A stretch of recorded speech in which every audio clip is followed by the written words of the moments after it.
வணக்கம். நாம எல்லாருமே டெய்லி இந்த மாதிரி மோட்டிவேஷனல் கோட்ஸ் கேட்போம் இல்லையா? இன்னைக்கு உங்க நாள் அப்படின்னு. ஆனா சும்மா கேட்டுட்டு விட்டுடுவோம். ஆனா இந்த மாதிரி ஒரு சிம்பிளான வரிக்குள்ள நம்ம ஒவ்வொரு நாளையும் ஜெயிக்க வைக்கிற ஒரு ஃபார்முலாவே ஒளிஞ்சிருக்குன்னு சொன்னா நம்புவீங்களா? வாங்க, அது என்னன்னு இன்னைக்கு நாம உடைச்சு பார்க்கலாம். இந்த வரிய கொஞ்சம் நல்லா பாருங்க. ஒவ்வொரு புதிய நாளும் ஒரு புதிய வாய்ப்பு. அதை வலிமையுடனும் நம்பிக்கையுடனும் பற்றிக் கொள்ளுங்கள்.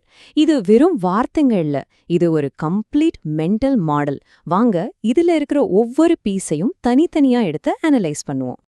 சரி, முதல்ல இந்த ஃபார்முலாவோட பேஸ்மெண்ட், அதாவது அடித்தளத்திலிருந்து ஆரம்பிக்கலாம். ஒவ்வொரு புதிய நாளும் ஒரு புதிய வாய்ப்பு. கேக்குறதுக்கு ரொம்ப சிம்பிளா இருக்கு இல்லையா? ஆனா இதுக்குள்ள ஒரு பெரிய அர்த்தமே இருக்கு. இங்க பாருங்க, நேத்துக்கும் இன்னைக்கும் இருக்கிற வித்தியாசத்தை. நேத்துங்கிறது நாம கத்துக்கிட்ட பாடங்கள், அது முடிச்சு போன ஒரு சாப்டர்.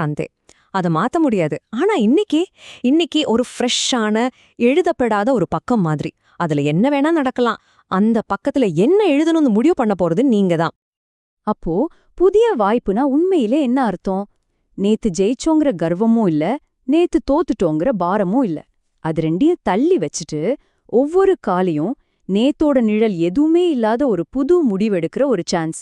இந்த ஒரு விஷயத்த நம்ம முதல்ல நல்லா புரிஞ்சுக்கணும். ஓகே, நமக்கு ஒரு வாய்ப்பு இருக்குன்னு இப்ப நமக்கு தெரியும். ஆனா அதை வச்சு என்ன பண்றது?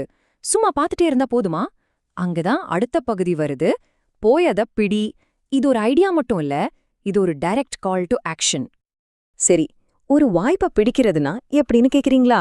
அதுக்கு சிம்பிளா ஒரு 3 ஸ்டெப் ப்ராசஸ் இருக்கு. ஸ்டெப் 1, அந்த வாய்ப்பு என்னன்னு முதல்ல ஐடென்டிஃபை பண்ணுங்க. ஸ்டெப் 2, இதை நான் பண்ண போறேன்னு ஒரு உறுதியான முடிவெடுங்க. ஸ்டெப் 3, யோசிக்காம தயங்காம முதல் அடியே எடுத்து வைங்க. அவ்வளவுதான், உங்க மனசுல இருந்த யோசனை இப்ப செயலுக்கு வந்துடுச்சு. சரி, ஒரு வாய்ப்பை பார்த்துட்டோம், அதை செய்யணும்னு முடிவும் பண்ணிட்டோம். இது மட்டும் போதுமா? இல்லவே இல்ல. அந்த வேலைய வெற்றிகரமா செஞ்சு முடிக்க நமக்கு 2 பவர்ஃபுல்லான டூல்ஸ் தேவை. அது என்னென்ன கருவிகள்னு பார்க்கலாமா? நம்மளோட முதல் கருவி வலிமை. நான் சொல்றது பாடி பில்டிங் பண்ற மாதிரி உடம்பு வலிமை இல்ல, இது மன வலிமை. பிரச்சனைகள் வரும்போது உடைஞ்சு போகாம தடைகள் எல்லாம் தாண்டி முன்னாடி போறதுக்கு தேவையான அந்த இன்னர் ஸ்ட்ரென்த். அடுத்தது நம்மளோட 2வது கருவி நம்பிக்கை. சிம்பிளா சொன்னா, என்னால முடியும்னு உங்க மேலேயே நீங்க வைக்கிற அசைக்க முடியாத ஒரு பிலீஃப். நம்மள சுத்தி இருக்கிறவங்க, ஏன் நம்ம மனசே சில சமயம் வேண்டாம் முடியாதுன்னு சொல்லி பின்னுக்கு இழுக்கும். அப்போ நம்மள முன்னாடி தள்ளி விடுற ஒரு பவர் தான் இந்த நம்பிக்கை. இங்கதான் ஒரு முக்கியமான விஷயம் இருக்கு. இந்த வலிமையும் நம்பிக்கையும் தனித்தனி டூல்ஸ் கிடையாது.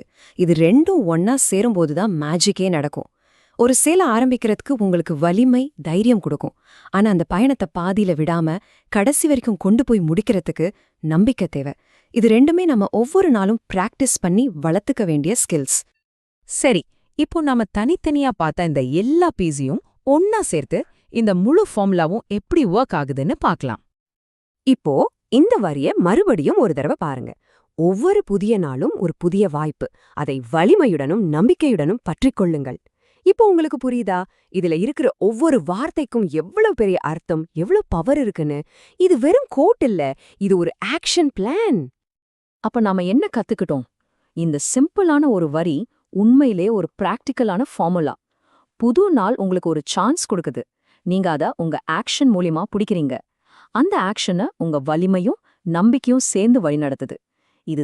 இதுதான் உங்க ஒவ்வொரு நாளையும் ஒரு சக்சஸ்ஃபுல் நாளா மாத்துறதுக்கான சீக்ரெட். சரி, இப்ப கடைசியா உங்ககிட்ட ஒரு கேள்வி.